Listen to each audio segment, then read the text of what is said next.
Good evening, ladies and gentlemen. How are you doing tonight? You guys happy to be here? I would guess if you came out on a Thursday night that you're happy to be here and excited to be here. Thank you guys for showing up. We appreciate it. We expect our bigger crowd tomorrow night, but we're very happy to have you guys here tonight. We're going to give you the best show we possibly can with the Christmas Spirit Radio Hour. I just have a couple of announcements I want to go over. I just want to welcome you on behalf of the New Life City pastoral staff. I'm Pastor Charlie, and we've really enjoyed doing these. This is the third consecutive Christmas where we've done a pretty big Christmas production, and we've had a whole lot of fun with them. And I'll just tell you right now, really one of the driving goals behind this is to have us have opportunities to come together and laugh and enjoy our hearts and share our experience together. So it's supposed to be funny. There's no Shakespeare drama going on here tonight. It's going to be lighthearted, but we have some moments of poignancy, hopefully. And we're going to get touched in there as well. So we're about to visit. If you're visiting tonight, listen to worship services.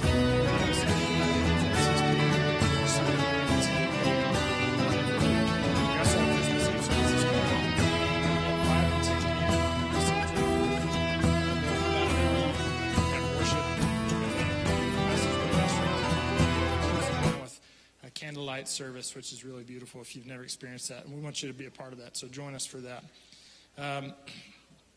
Looks like you guys found the best seating sections. The wings are not, they kind of have obstructed view, so you're in a good spot. I want to call attention real quick to some people that are making my life a whole lot easier tonight, and that's our technicians in the booth back there. John, would you stand? That's John Northrup running slides and live stream. That's Matt Belden running the cameras. That's Jim Clevenger running sound tonight. And in the back, we have Sean Regal running our live stream mix. Fresh off of gallbladder surgery. That guy is dedicated. So I appreciate him being here. All right, I also want to remind you to silence your cell phones. And also to invite you to join us for refreshments following the play out in the foyer. Kat Sanchez, are you in here or are you in the kitchen? She's probably in the kitchen. She made biscuititos. We have eggnog, hot cocoa, coffee. It's going to be wonderful. Donuts, lots of donuts. And we already prayed earlier that the calories tonight would be canceled, so just load up, enjoy those. It's going to be a lot of fun. All right, so Christmas Spirit Radio Hour has a lot of audience participation. So you guys are part of the cast tonight. So enjoy that, have fun with it, and I want to say a prayer and then we'll get started. So Lord, thank you for this time of year where we pause, we slow down, and we just remember what a gift you gave us, Lord, when you came to be among us, God with us, Emmanuel. And Lord, there's so much to gain from that, so much to reflect on and to meditate on and to be blessed by. So tonight, Lord, we gather in your name and for your honor and for your glory. And out of gratitude, with joy in our hearts, Lord, for what you've done for us and the gift of you to us, Lord. We bless your name, Jesus, and we pray this in your name. Everybody said? Amen. Ladies and gentlemen, I'm happy to present the Christmas Spirit Radio Hour.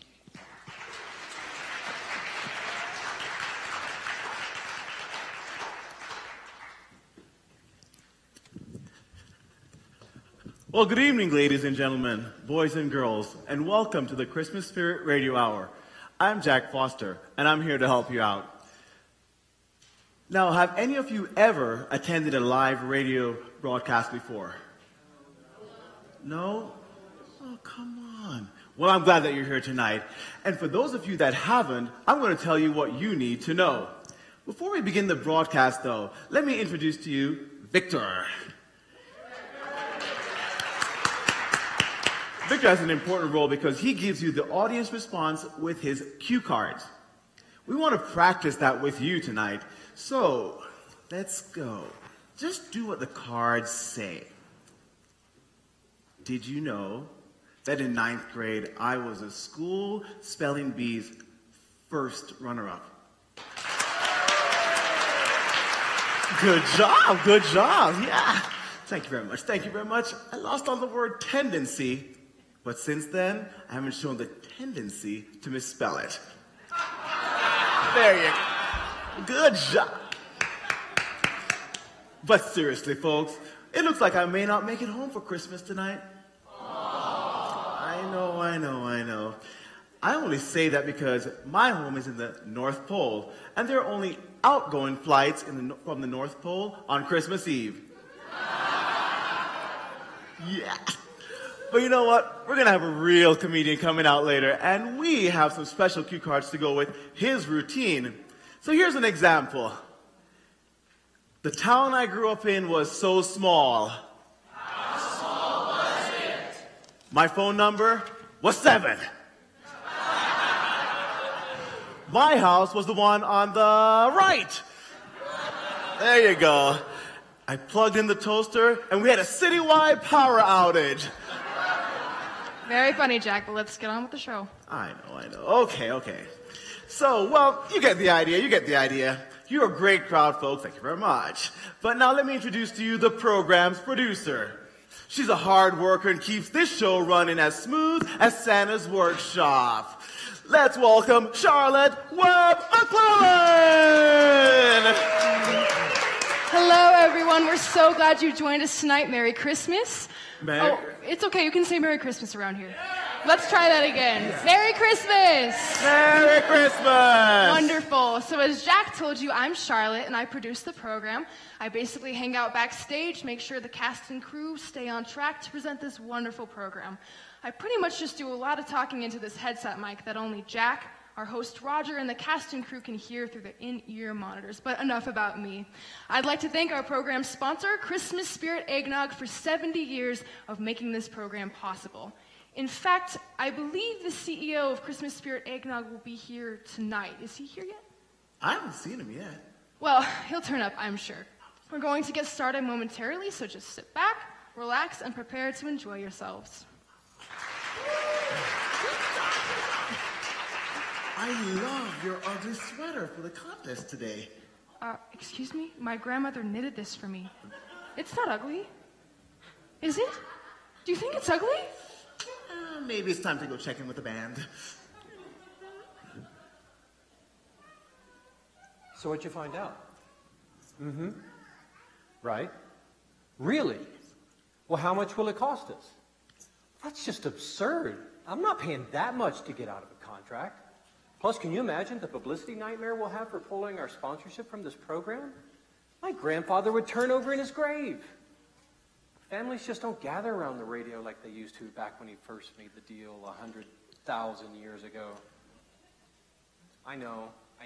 It appears we're shackled to an outmoded form of entertainment that's drowning in an ocean of irrelevance, and we are going down with it.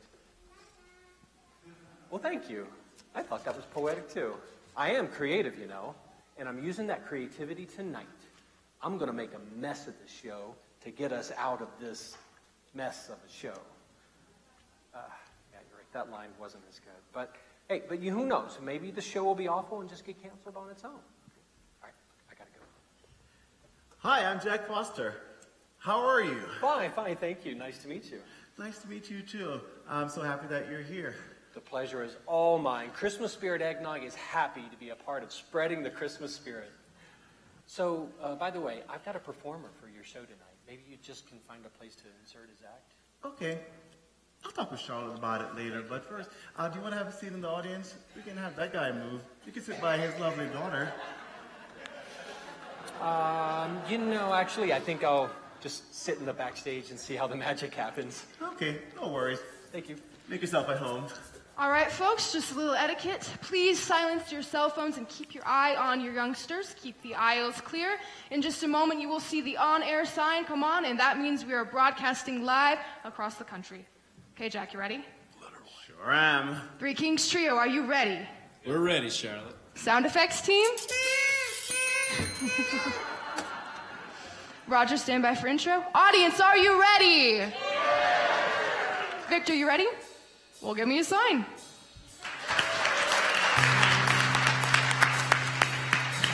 Sleigh bells ring, are you listening? In the lane, snow is glistening, a beautiful sight. We're happy tonight, walking in a winter wonderland. Gone away is the bluebird, here to stay is the new bird. We sing a love song as we go along, walking in a winter wonderland. Walking in a winter wonderland. Merry Christmas, one and all, and welcome to the Christmas Spirit Radio Hour, sponsored by Christmas Spirit Eggnog. Just one sip, and you'll be in the spirit. You're in for a treat with our usual slate of musical guests, humor, fan letters, and tonight's four-part dramatized story, Broken Gift, all in front of a festive live studio audience. We want you to laugh. We want you to cry. We want all your days to be merry and bright. And now, the host of our show, Mr. Christmas Eve himself, Roger Cameron! Thank you. Thank you. Merry Christmas, everybody. Merry and Christmas. Thank you, Jack. My name is Roger Cameron, and we're so glad that you're here tonight, whether you're at home listening in front of your fireplace or driving down the open road or right here in our studio with a live audience. Now, Jack? We have a great program tonight. Great. And we're going to hear some Christmas music from two wonderful ladies, Marilyn Dupree and Anne St. Thomas. They're here tonight to sing for you.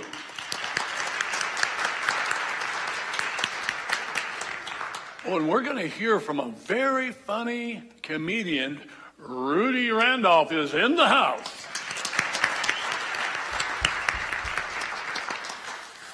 Okay, and now we have more things that are going to come, but they're going to be secret, so they're going to come in their time. But the one thing that I love is the four-part play called Broken Gift, and that's one of my favorites. But let me tell you now, introduce to you the Three Kings Trio. Give them a hand, folks. Hey, Stevie, how you guys doing? I think we're all doing pretty good. How you doing, Bill? Yeah, we're doing good up here. You got any holiday gigs lined up, or? Yeah, we're playing that gig over at New Year's Eve, Morristown. Oh, that sounds fun. Hey, have you got a song for us tonight? Oh, yeah, you betcha. Great, let's hear it. Ready, boys? Oh, there's no place like home for the holiday, 'cause no matter how far away you roam,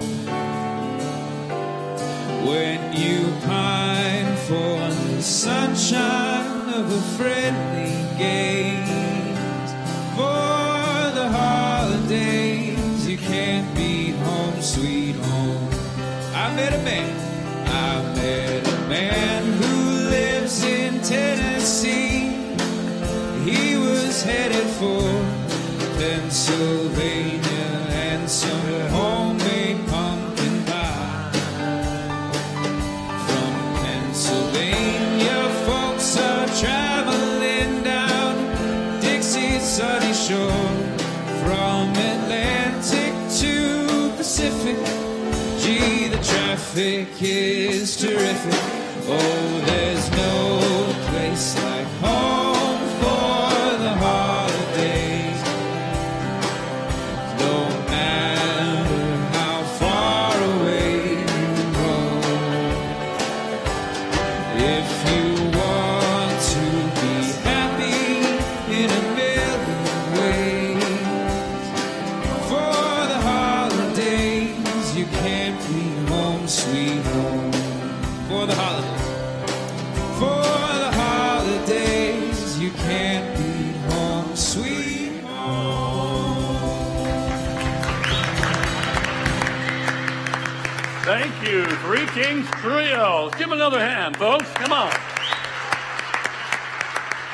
Okay, Cast Your Broken Gift, Part 1. Take your places on stage. Roger, go ahead and read the intro for Part 1. Band, get ready with the intro music.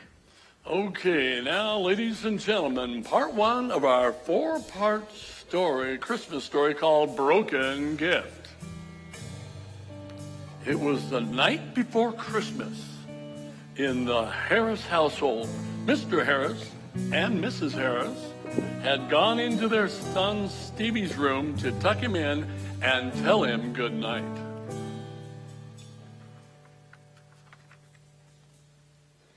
I've been waiting 364 days for this. I can't wait until tomorrow. I just hope I get what I asked for.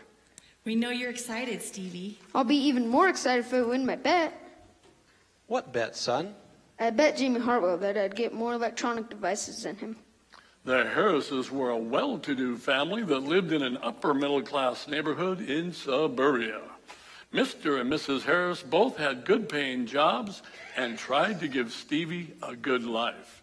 But tonight, they were beginning to see the hollowness of success and affluence. Stevie, there's more to Christmas than just presents. Your father's right, Stevie. Oh, I know. There's also pumpkin pie and football and Jack Frost ripping off your nose and stuff. No, Stevie. There are other things. Like what, Mom? Those boring parades on TV? No, I don't know. Let's ask your father. Dear, what's important about Christmas? Well, there's being with family. That's important. But I'm with you all the time, Dad, when you're not on a business trip or golfing anyway. Well, what about people in other countries, Stevie? What about them? Well, not everyone has lots of presents or electronic devices or food or HD televisions. At least they don't have to watch those parades. Don't you think they're happy? About missing the parades? Sure. No, Stevie. Don't you think they're happy even though they don't have a lot of things? I don't know how they could be.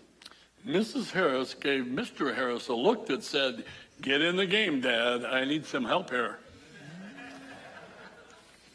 Son, I've got a question for you. What was your favorite gift from last Christmas? Let's see. Did I get Battle Axe Brent last year? I think you did. Well, he wasn't my favorite, but he's all I can remember now. Do you still play with Battle Axe Brent? No. Why not? His head fell off, then his batteries quit working.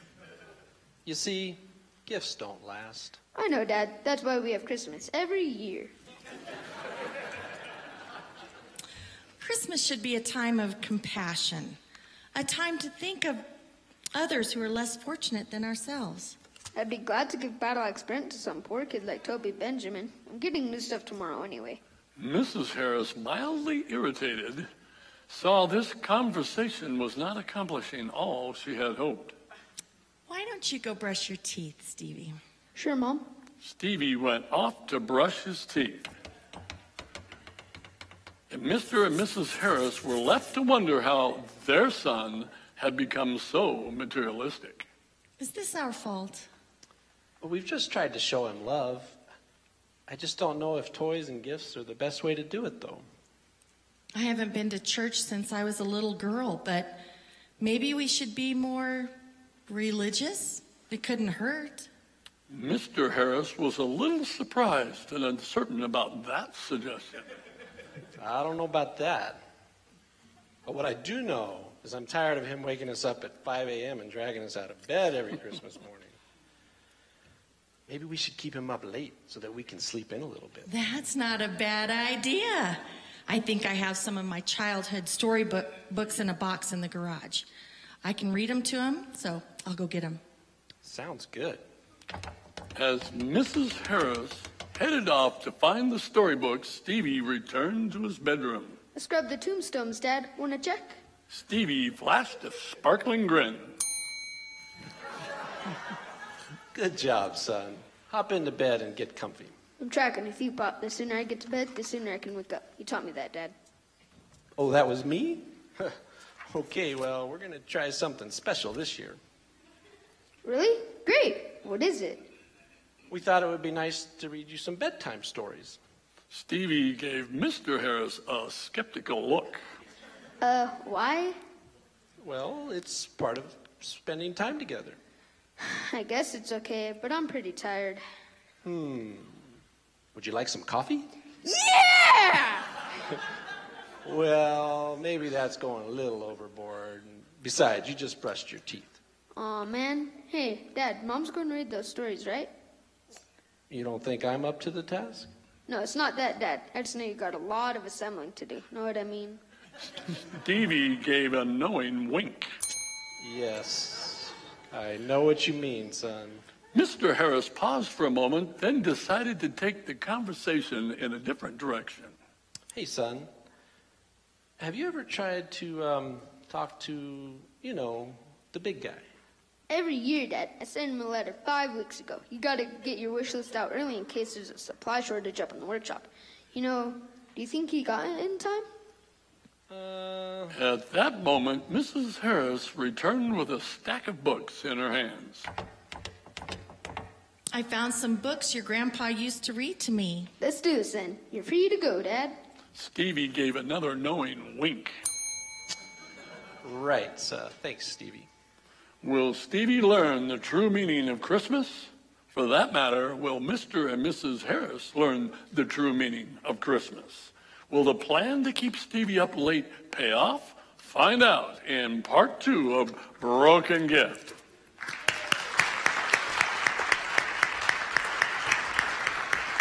Hey, what do you think, Jack? I'm very intrigued by the story so far. I think it'll be fun to see where it goes. Okay, Roger, time for fan letters. Okay, folks, it's time for some fan letters. Let's get right to it. What do we have here, Jack? Okay, our first letter comes from... I already took it out. Yes. It comes from Leonard Johnson. He's a private first class, and he's stationed in Camp Eagle Army Base in South Korea. Roger, he writes, "Thank you so much for your program. We love listening to it here on base. And last year when you had that lady sing Oh Holy Night at the end of the show, we were all in tears. It was pretty funny though, seeing a bunch of tough guys and gals get all weepy. But seriously, your show is a much needed taste of home. Keep up the good work." Wow, that's very kind, Leonard, and thank you for your service to our country. We're going to be sending a case of Christmas Spirit Radio Hour coffee mugs to you and to all your fellow soldiers. Leonard. Those mugs are also good for sipping Christmas Spirit eggnog. Indeed they are. Yes, they are. Who's next? All right, our next one comes from Nancy Reynolds. She lives in Eugene, Oregon. Let's see what she says. Nancy writes, "Roger, every year at Christmas when my grandkids visit, we all sit down to listen to your broadcast. It reminds me of Christmas past. The younger generation is so used to looking at devices all the time, and I just love watching their faces as they listen, and their imagination provides the visuals to what they're hearing. Thank you very much for the fond memories." Wow, that's a neat letter, too. And yes, Nancy, we'd all be doing better if we could listen a little more. Thank you for that letter. And we'll be sending you a package in the mail with Christmas Spirit Radio t-shirts for both you and the grandkiddos. Okay, Roger, next up is Christmas trivia with the audience. Okay, folks, we're going to do a little transition here and have some audience participation. It's time for Christmas Trivia.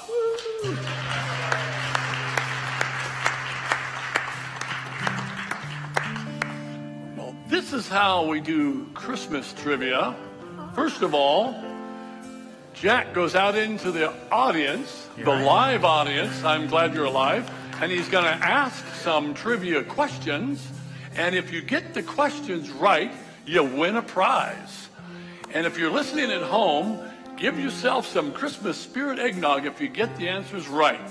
Are we ready, Jack? I sure am. Great. Well, let's do it. All right. Who's first? Hands up. Hands up. Who's first? Let's go with you. Sorry about that. Hello there, young lady, and how are you today?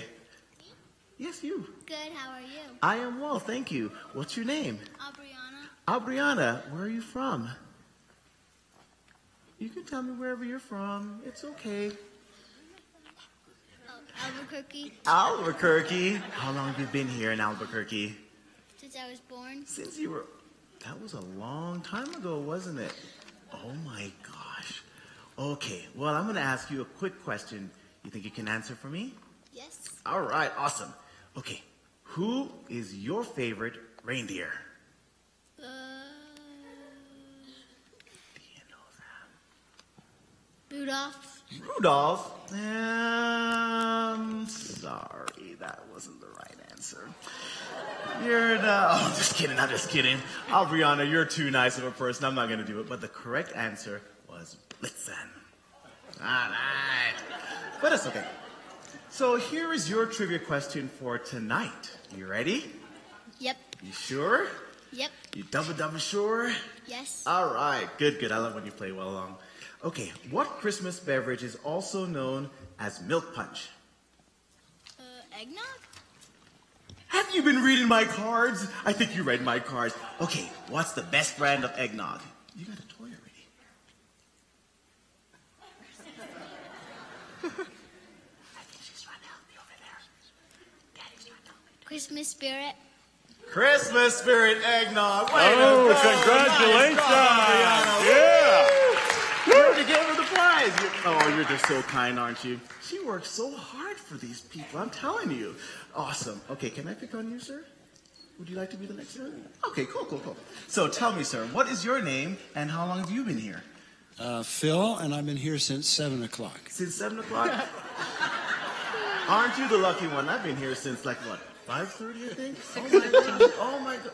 Yeah, we've been here for a long time, but I'm glad to hear that. Thank you. We're so glad you're here tonight. Well, I'm glad to be here myself. Are you having fun? Pretty near, yeah. Pretty no, near. we're having a great time. Okay, I'm going to go to somebody else. Bye now. All right, I'm stuck with you, I guess. So we'll go for this one. Here is your question for today.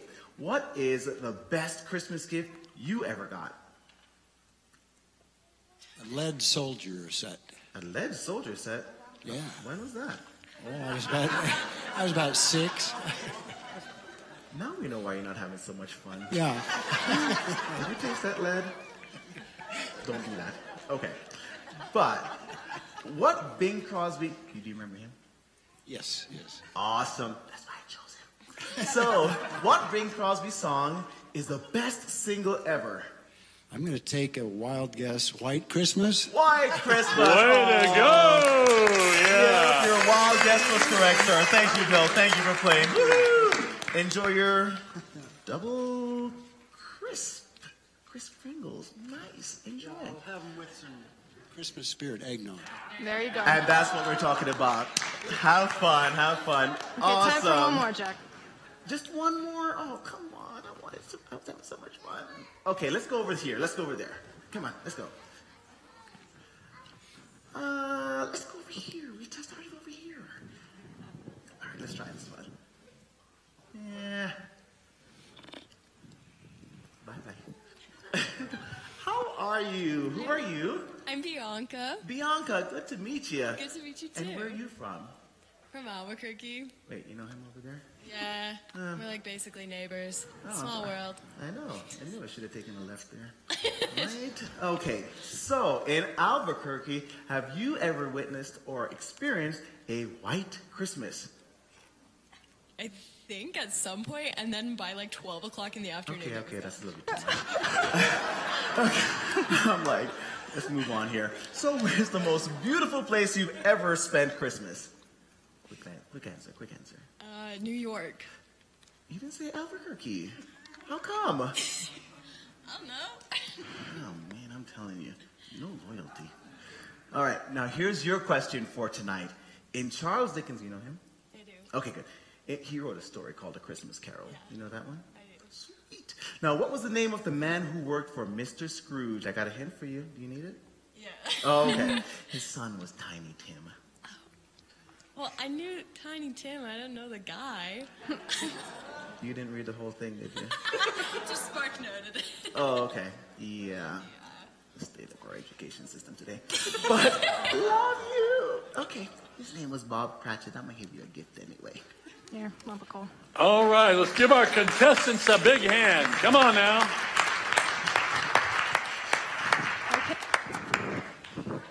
If part 2, take your intro when you're ready, Roger. And now, part 2 of our Christmas story, Broken Gift.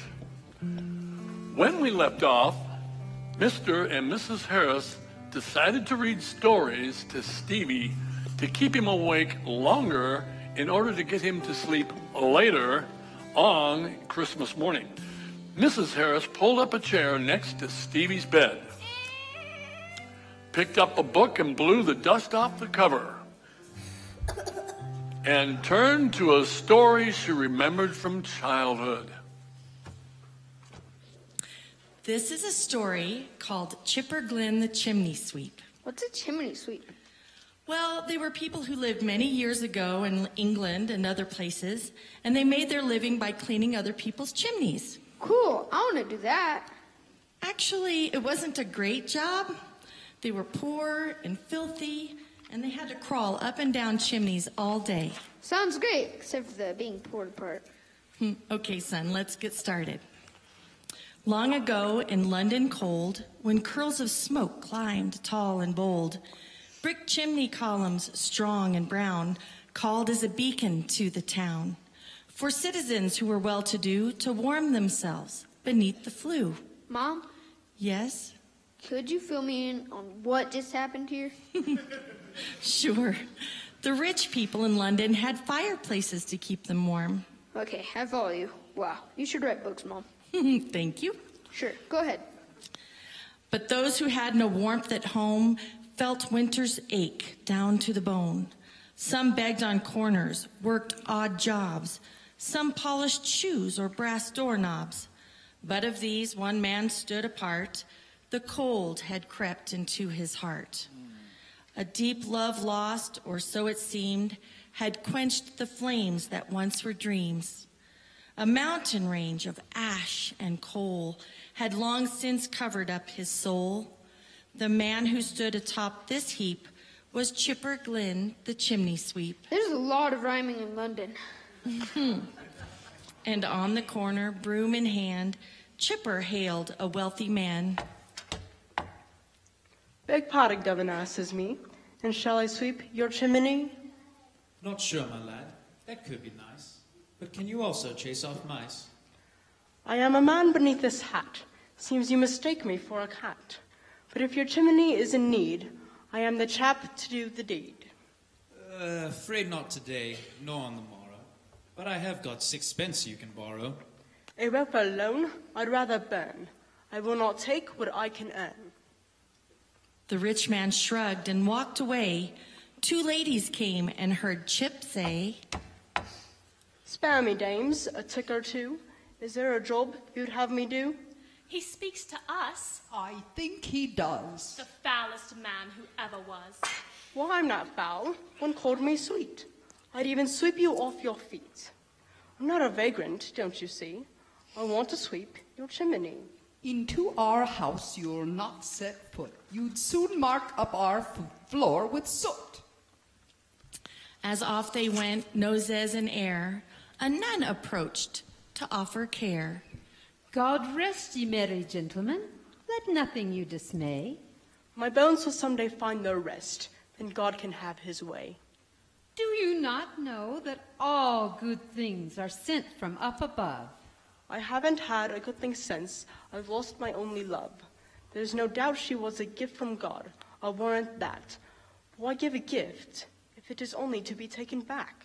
Mrs. Harris, noticing the troubled look on Stevie's face, closed the book and set it down. Sorry, Stevie. I haven't read this story in a long time. It's a bit of a downer. Should I read another? Let's see. Does Chip get stuck in a chimney? I don't think so. Does boots catch on fire? I'm pretty sure they don't. In that case, you can read a different story, although I'm getting pretty sleepy. Well, here's one called The Sealgart Family Christmas. What kind of name is Sealgart? As I recall, they're from some faraway Eastern European country. Okay, wherever that is, bring it on. Who are the Sealgarts, and what is their story? How sleepy is Stevie getting? Where is Eastern Europe anyway? For answers to most of these questions and more, stay tuned for part 3 of Broken Gift.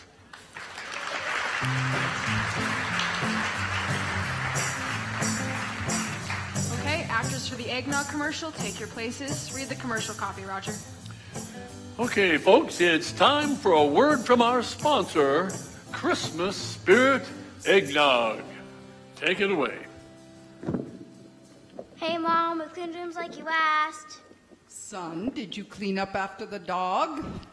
Well, you know how you're always talking to me and Sis about personal responsibility? Yes. Well, I told Muttley all about that. I told him I have to clean up all my messes, so he has to clean up his. Well, did he? Not yet, but I can tell by the look on his face that he's really thinking about it. Oh, brother. Mom, when will dinner be ready? Not for another hour. Could I have some Christmas spirit eggnog to tide me over? Sure you can. Just one sip and you're in the spirit. I'm gonna need more than one sip to stop my grumbling stomach. Can I have some Christmas spirit eggnog too, Mom? Well, since you and Muttley haven't finished your chore yet, why don't you do that first? If you do more work than Muttley, you won't have to share your Christmas spirit eggnog with him. Thanks, Mom. It's a deal. Christmas Spirit Eggnog. Just one sip and you're in the spirit. Okay, next up is a song by Marilyn Dupree. Okay, ladies and gentlemen, we have a special guest coming to you to sing for you tonight. And those of you familiar with our program are very familiar with this lady. And she's going to be singing tonight, Mary, Did You Know? Let's welcome Marilyn Dupree.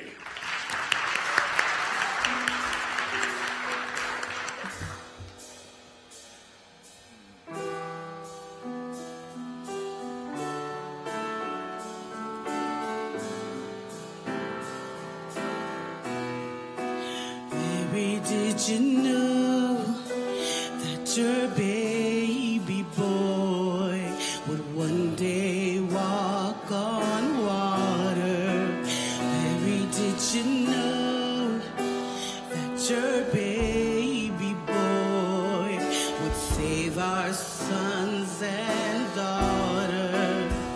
Did you know that your baby boy has come to make you new? This child that you delivered will soon deliver you. Mary, did you know that your baby boy would give sight to the blind man? Mary, did you know that your baby boy would calm the storm with his hand? Did you know that your baby boy has walked where angels trod?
your baby boy would one day rule the nation.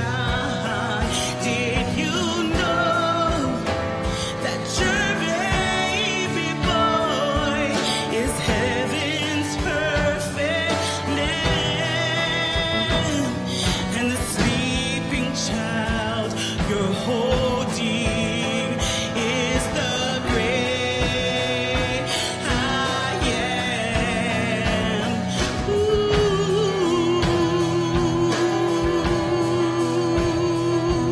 Mary, did you know?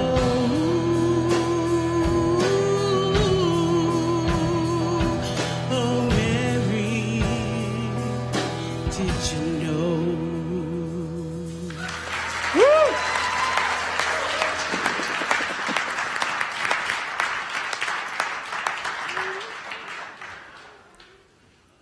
Okay, up is Broken Gift Part 3. Actors, take your places.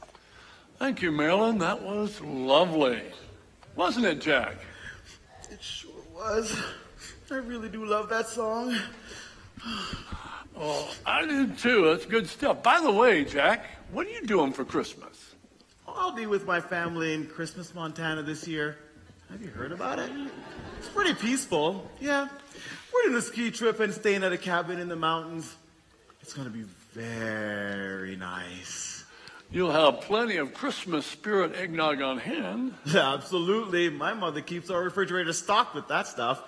Oh, very nice, very nice. Okay, and now, ladies and gentlemen, part 3 of Broken Gift. In our last episode, Mrs. Harris was preparing to read Stevie the Sealgard Family Christmas, a story about a family from some faraway Eastern European country. Okay, Stevie, here we go. Papa Sealgart came home early from the docks one day with the most wonderful news his family had ever heard. He told his wife and 3 daughters, Dahlia, Portia, and Ambrosia, that he had saved enough money for them to move to America.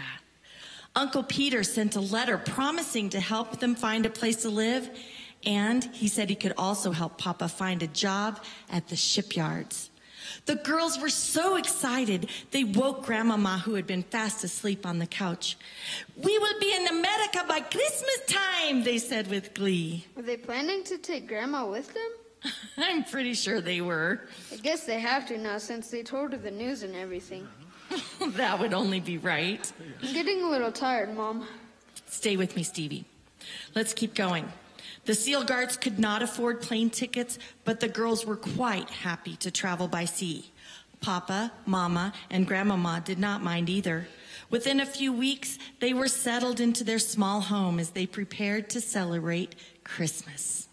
As Mrs. Harris continued to read the story, little Stevie slumped over into his pillow and fell asleep. In a short while, he began to dream up his own story about the Sealgard family. In his dream, Mama, Dahlia, Portia decorated the Christmas tree in their American home while Grandmama knitted and Ambrosia wrote in a notebook. How does it look to you, Grandmama? It is not right, I tell you. Tree belongs in forest, not living room. It's part of tradition, Grandmama. Dahlia is right, Grandmama. I think it is beautiful. It was beautiful, Portia, before it was topped down and covered in clutter. I cannot even see tree now. Who made up these traditions anyway? We must find your glasses, Grandmama. How is your song coming along, Ambrosia? I'm almost finished, Mama. But when we go out caroling, how do we know just houses to sing my song to? Americans have great internet access and use it for everything. We can look up all people named Carol in town and go sing to them. Americans think of everything. Americans have everything. It was hard to choose gift for Papa. I asked around at school, and it seems American fathers really love to receive neckties for Christmas. What is necktie? It is long, thin, piece of silk that men wear around their necks. Why do they do that? To make them look handsome. Papa already looks handsome. He does not need necktie. I just hope he will not be too disappointed that we did not get him one. Of course he will not be disappointed. Your papa does not expect anything from you. Your love for him is worth more than all neckties in the world. He'll be very happy with the gift you bought him. Those gloves will keep him warm while he works on the shipyards. And while he is away from you, he will think of you all day long. Will he be home soon? He hopes to be. He said he would work extra hard to finish his job at the docks today. Good. I am hungry and he needs to bring in more firewood. Are we having feast, Mama? Yes, of course, Ambrosia. Are we having turkey or perhaps canned ham? Well, we are having meat from can, and it rhymes with ham.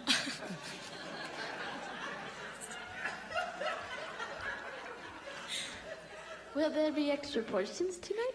There will be enough. You will not go to bed hungry. At that moment, in Stevie's dream, Papa walked in the front door.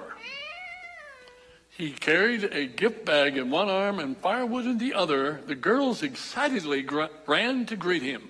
Papa! Hello, my precious daughters. Papa put the gifts and firewood down and hugged each of his daughters. Hello, Dahlia. Hello, Portia. Hello, Ambrosia. Hello, my dear wife. And hello, Grandmama. Let us eat. I am nearly starving.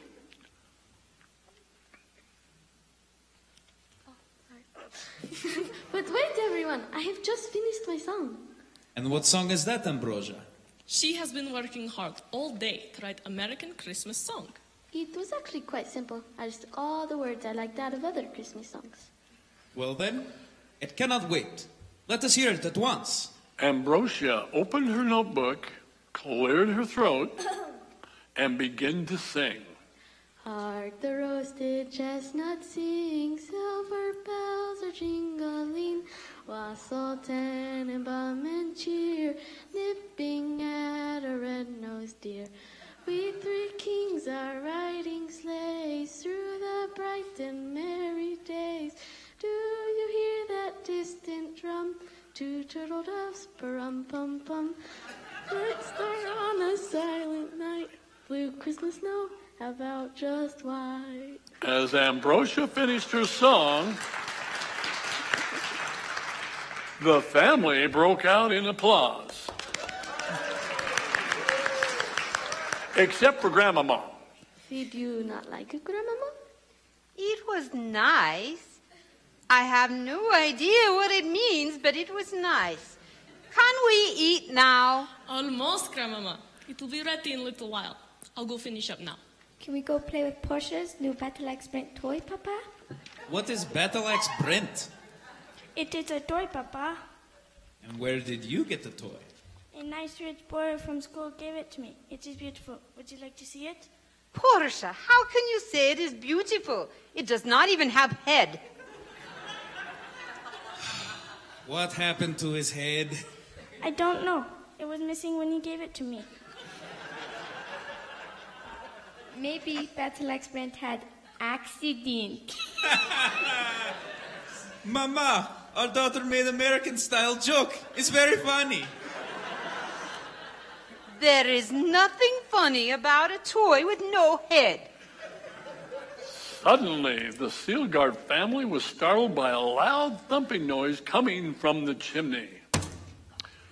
Papa motioned the girls to move back as he picked up a piece of firewood and cautiously crept over to the fireplace. Is that who I think it is, Papa? I bet it is that no-good, thieving big man who steals people's milk and cookies. I have heard of this crook. Shh, I think I hear tiny feet walking around on rooftop. Those are rats in attic, Dahlia. Grandmama, please do not speak like that. He might bring us nothing but coal. At that moment, Stevie's dream took an unexpected turn as Chipper Glenn, the chimney sweep, tumbled out of the fireplace in all his coal-faced glory. He quickly stood, dusted himself off, and straightened his cap. The girls screamed in surprise. Look what you have done, Grandmama. Nothing but coal. You are not as big as they said you would be. But I suppose the night is young, and there are more cookies and milk to be stolen. Begging your pardon, one and all, I'm a bit confused here after my fall. Will Grandmama figure out that Chipper Glenn and Santa Claus are two different people? Will Papa ring Chipper's bell with a Yule log? Will Stevie's dream get even stranger? The answers to these questions and more will be revealed in the final episode of Broken Gift.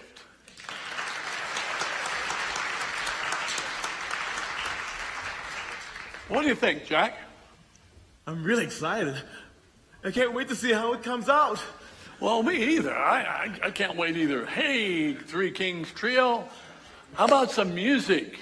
You got something cooked up for us? Well, we got something extra special cooked up tonight, and if we could have a little help from the audience to sing along. That's great. Let's do it. Hark the roasted chestnuts sing, silver bells are jingling, wassail, tannenbaum, and cheer, nipping at a red-nosed deer. We three kings are riding sleighs through the bright and merry days. Do you hear the distant drum? Two turtle doves, pa-rum-pa-pum-pum. Bright star on a silent night. Blue Christmas snow, how about just white?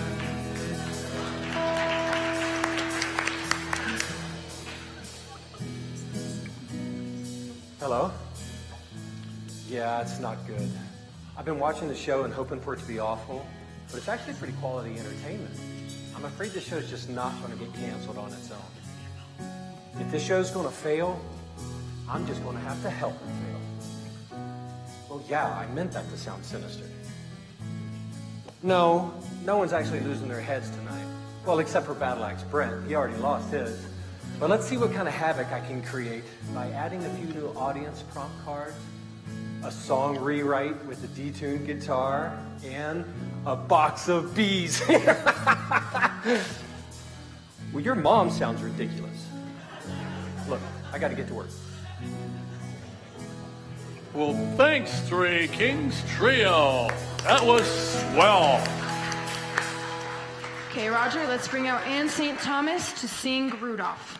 Okay, next up we have a regular to our program, Miss Anne St. Thomas, here to sing an old favorite, Rudolph the Red-Nosed Reindeer.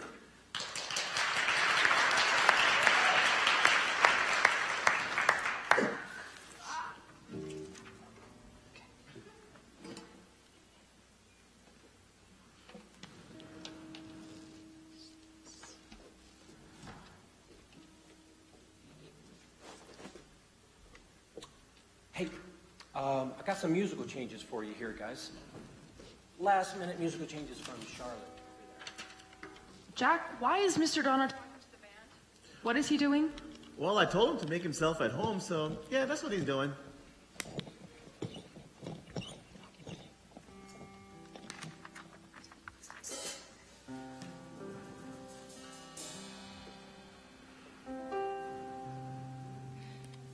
You know, Dasher and Dancer and Prancer and Vixen, Comet and Cupid and Donner and Blitzen.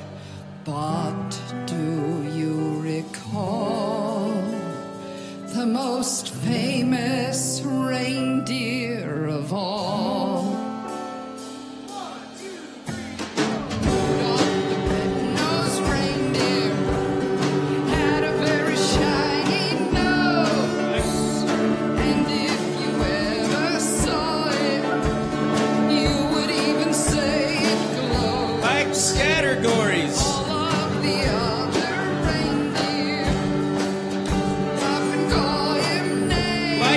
Washington. They never let poor Rudolph join in any reindeer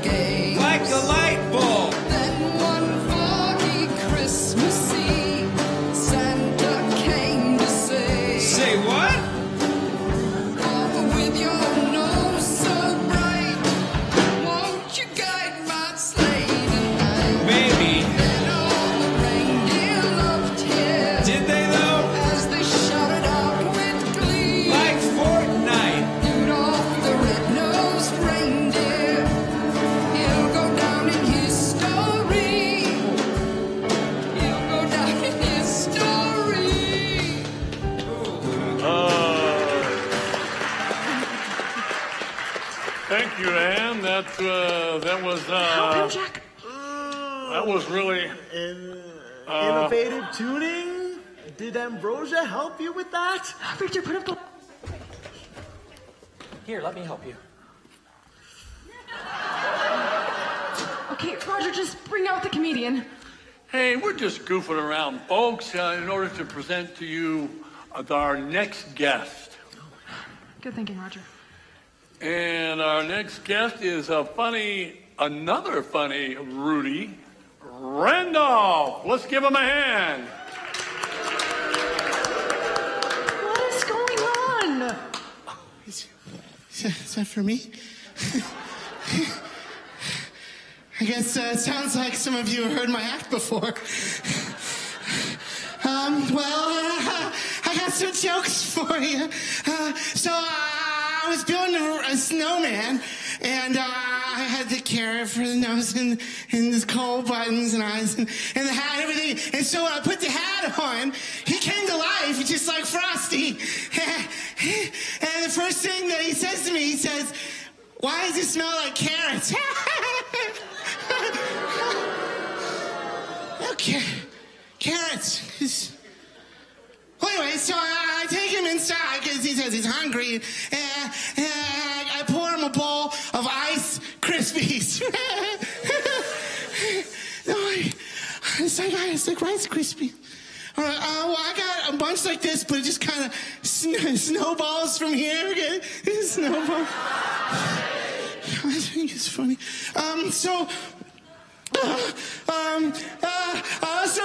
The Christmas tree. Why are Christmas trees bad at sewing? Because they keep dropping their needles. These jokes aren't that bad, are they, Jack?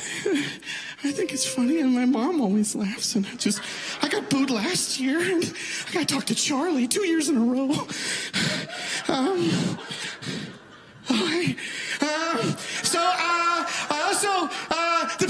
The burglar, do you hear about the burglar with the advent calendar? He stole it, and they gave him 25 days. No, I got a lot more, but I don't think you guys like me very much. Okay, well, if you think I'm having a great time, then you'd be wrong.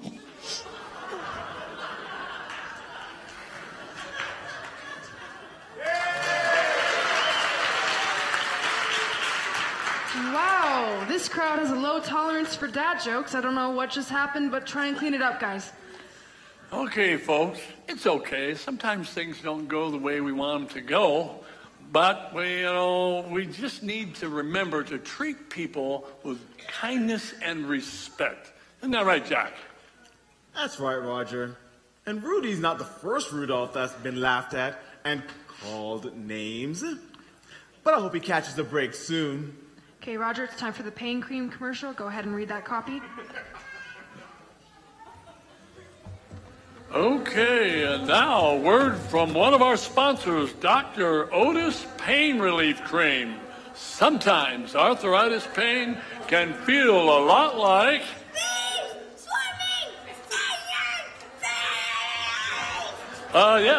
that's true, but your joint pains and muscle could resemble... intense burning agony. Do you ever wake up in the morning and think that, Make it stop! I just wanted to stop! Please, make it stop! Then take my advice. I can't take it! I just can't take it anymore! Just try Dr. Otis Pain Relief Cream, please. Put your pain on notice with Dr. Otis. Jack, do you know what's going on? Jack, do you know what's going on? Not really, other than it looks like Charlotte appears to be swatting these. Sorry, audience, those listening to the broadcast. We don't usually have difficulty like this, but we'll get it sorted. Just bear with us, Well, when life throws eggs at you, you make Christmas spirit eggnog. Am I right? Bear with us, folks, okay? Give us a moment. Hey, Roger. last minute addition. Jack, you're going to take over for a moment. It'll be improv, but you're good at that. Read this and then join me, Mr. Donner. He wants to talk to us. Right now? Yes, the timing is poor, but he's the sponsor. Okay. Ladies and gentlemen, we have a surprise guest for you tonight, all the way from Marseille, France. To perform for you, it is Hugo Baptiste.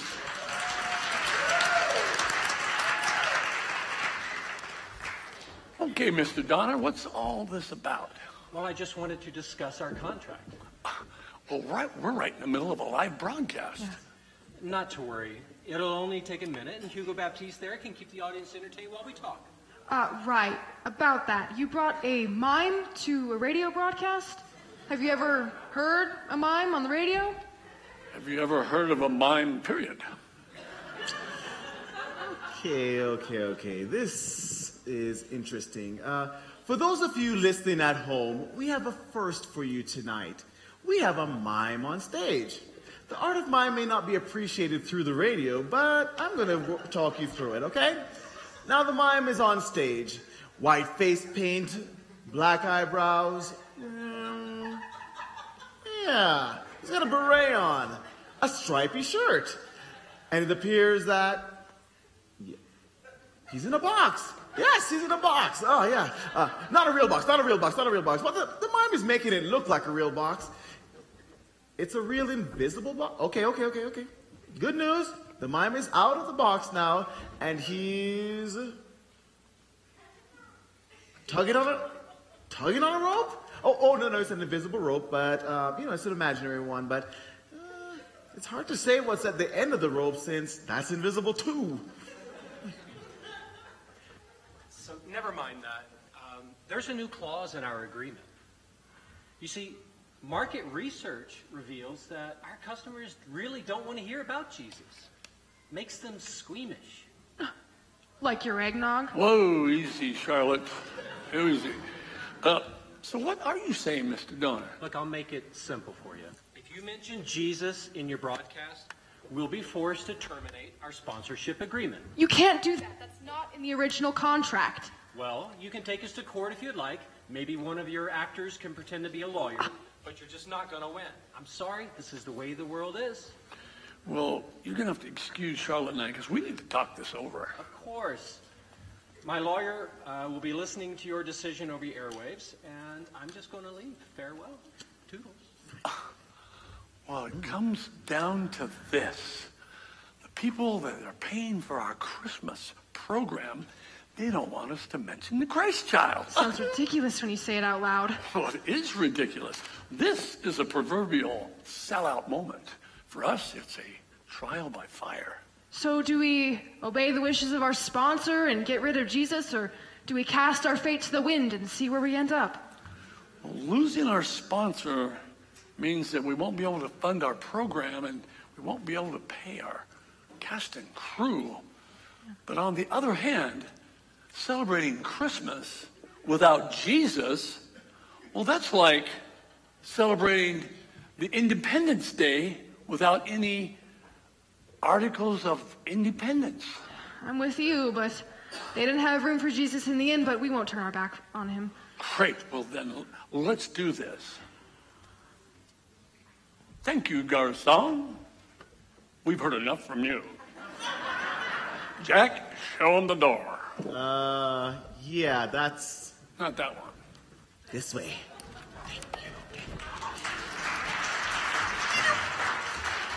Okay, let's bring this story to its conclusion. It's all yours, Roger. Let's finish this well.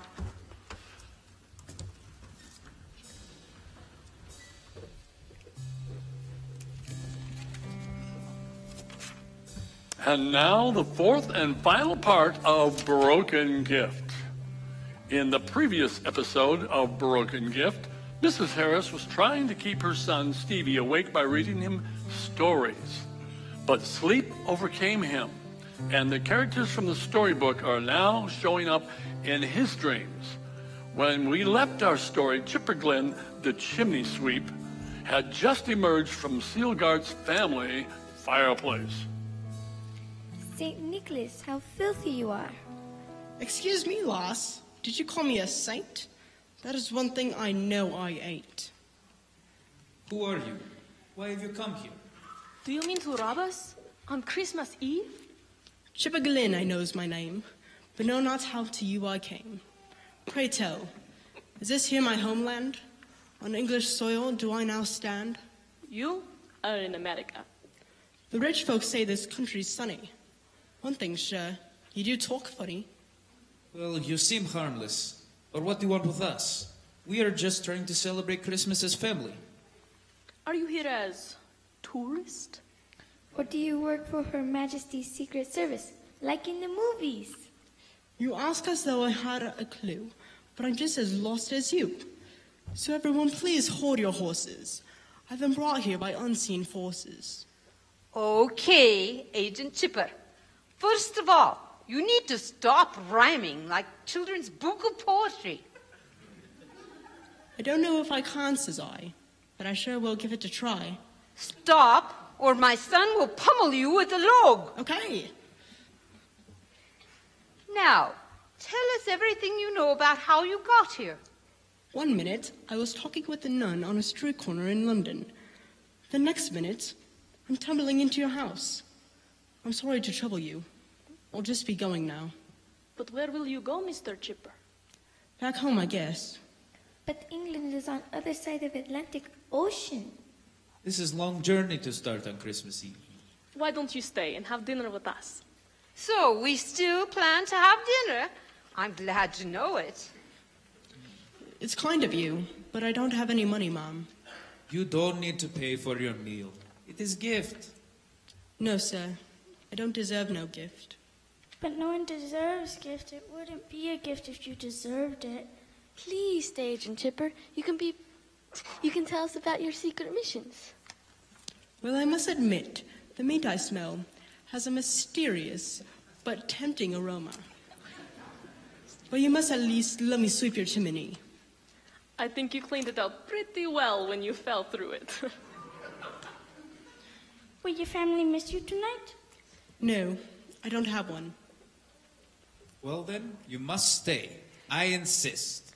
You can be part of our family for Christmas. Later, we'll show you Portia's new Battle-X bread. After he does the dishes, girls. But Grandmama, it is your night to do dishes. I'm just trying to make him feel like family.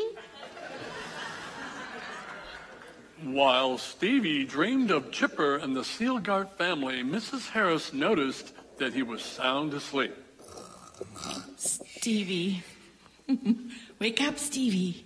Stevie sat up, blinked, rubbed his eyes, and looked at his mother.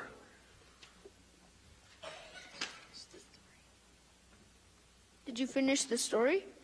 Yes, weren't you listening? Maybe. Yes. Stevie suddenly scrambled out of bed, checked underneath, and when he found what he was looking for, he sighed forlornly. Yep, still there. What, Stevie? Battle-X, Brent. The one with no head? Why are you looking for him? Oh, no reason. Are you ready for another story? Sure. Hey, I didn't know you had a Bible. Are you going to read from it? Yes, I thought I would. Is that okay? Oh, yeah. The Bible has some pretty interesting stories in it. How do you know that? Remember the sleepover at Phil Pemby's house? This summer? Yep. He really likes the Bible.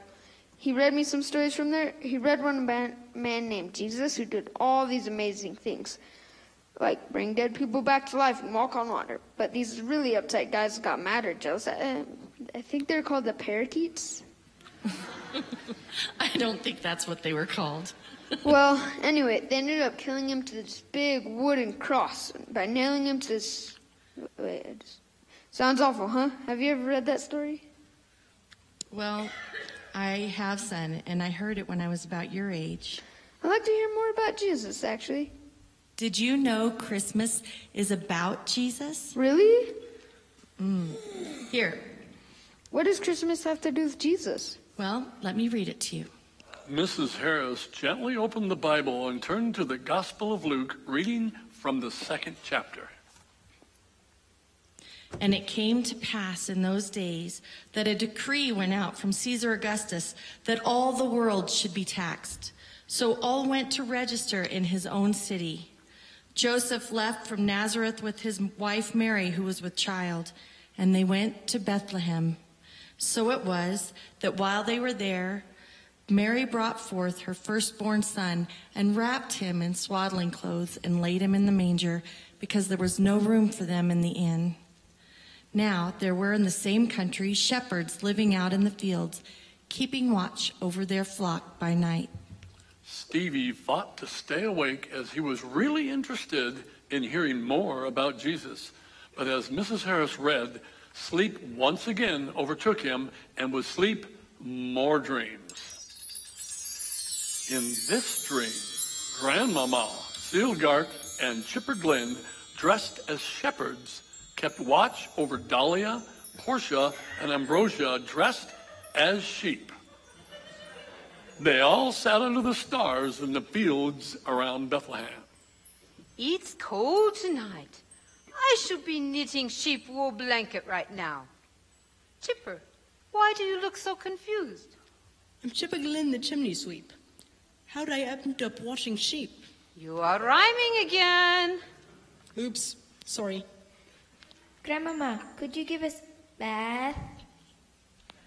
I gave you bath yesterday, little lamb. But we have rolled in the grass and our bags are dirty.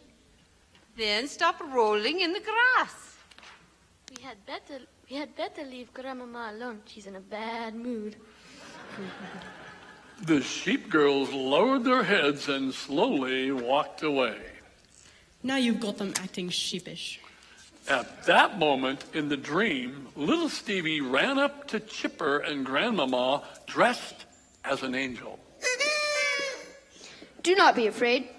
Chipper and Grandmama looked Stevie over, then looked at each other and laughed. Poor little chap, trying to be scary and nobody noticing. I bring good news of great joy, which will be for all people. I just got the news myself. Okay, youngster, what are you rambling about? Unto you is born in the city of David a Savior, Jesus Christ the Lord. A savior? What's he saving us from? From sin and death. What do you mean? Come with me, I'll show you. Chipper and Grandmama were intrigued with Stevie's offer, yet hesitant to follow. Come on, bring your sheep. We're heading to a stable. They all followed Stevie to the angel to the stable. When they arrived, they found Papa and Mama Sealgart at the manger as Joseph and Mary. There he is. That's Jesus. That's Jesus? The Son of God? What's he doing in a stable? He should have been born in Buckingham Palace. He is a king, all right, but he's also one of us. He knows what it's like to be you, Chipper. How's that? He knows what it's like to be poor, to be rejected, to hurt deep inside. But he's only baby. In this part of the story he is, but I know the rest of the story. God gave us this gift. We were interested in him for a while, but before long, we broke him and walked away, just like Battle Axe Brant. Grandmama slowly approached the manger and knelt beside it. She gently touched the hands and feet of baby Jesus. We broke this gift. Mama covered her face and wept. Yeah, we did, but God did not let him stay broken. He fixed him, made him better than new, and now he's offering the gift again. He was broken so we wouldn't have to be, and God fixed him so he could fix us too. Chipper Glenn took his dusty cap off and stared at baby Jesus. All good things really do come from above. I'm looking at the proof. Didn't I tell you it was good news? It is even better than news of going to America. It is even better than my Christmas song, and it makes more sense. It is beautiful. He is beautiful. You are right, Portia. He is beautiful.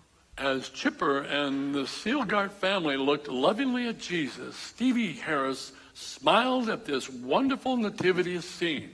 But from somewhere in the distance, he heard a deep voice calling his name. Stevie, Stevie. Stevie, rise and shine, Tiger. It's 8 o'clock. Stevie calmly sat up, rubbed his eyes, and yawned. He looked up to see his father and mother standing beside his bed. Good morning, Dad. Good morning, Mom. Good morning, sweetie. We were starting to worry about how late you were sleeping. I usually don't sleep a wink on Christmas Eve, but last night I slept like a log. It was peaceful. Seems those stories put you right out. I really enjoyed them. Mom, I'd like if you read more Bible stories sometime. I'd like that too, Stevie. Dad, would you mind if I gave one of my new toys to Toby Benjamin? That's a very generous thought, son, but we bought those gifts for you. We can buy something new for Toby. I know where you're coming from, Dad. It's not that I don't want the gifts you got me. It's just God gave me something of his that he really loved. I just want to do the same. I understand, son. What do you think, dear? Mrs. Harris could not help but smile at her son's generosity. It's fine with me. Dad, do you know anything about Jesus? A little bit. Well, let's go downstairs and I'll tell you some things. But first, I need to call Jeremy Hartwell and tell him he won the bet. Oh, that electronic devices bet? I guess that means you saw where we hid your new socks and underwear. Dad, that's never been funny. With that, the Harris family headed downstairs to enjoy Christmas Day with newfound hope. And that concludes our Christmas story, Broken Gift.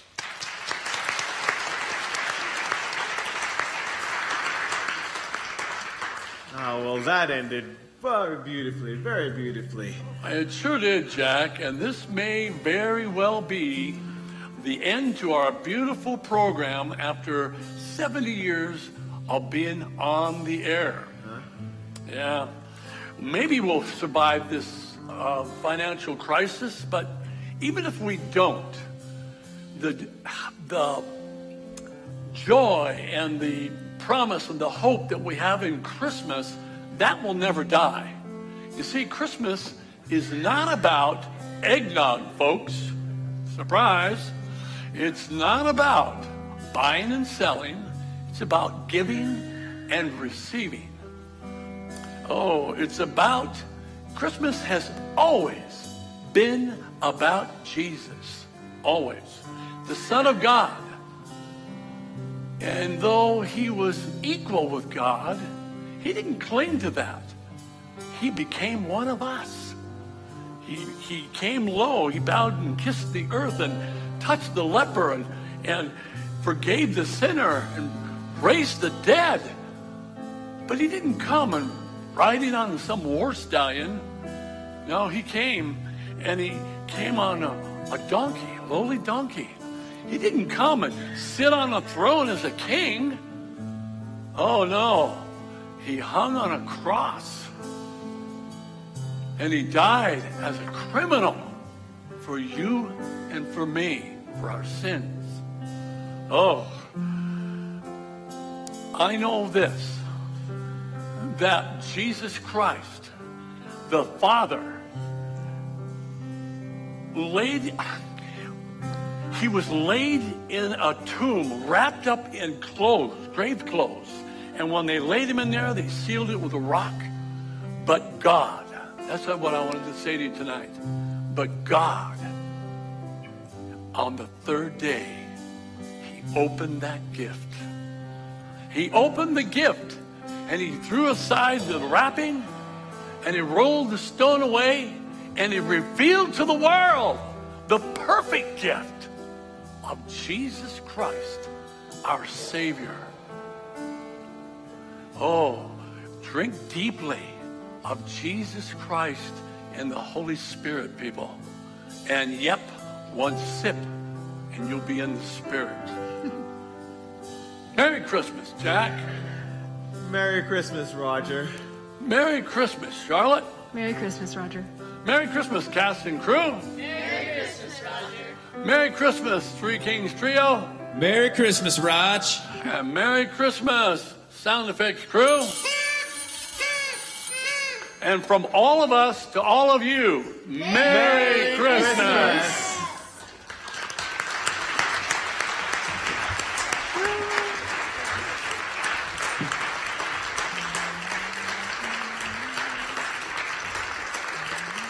Oh, I got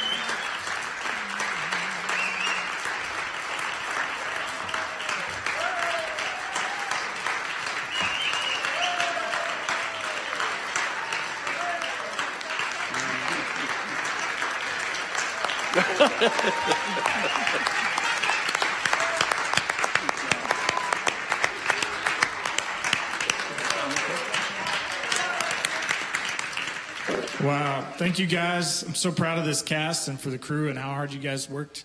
And such a joy to see this all come to pass. One more time for this cast and crew. Would you guys...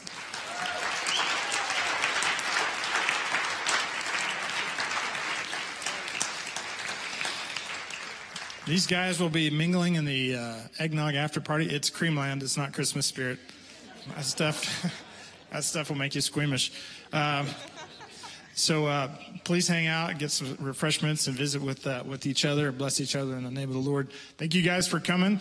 One more thing I wanted to say: we do have, if you're visiting tonight, we have some of these devotional books that we wrote this year out on the resource center table. You're welcome to take one of those and enjoy it this Christmas season. God bless you guys. Good night.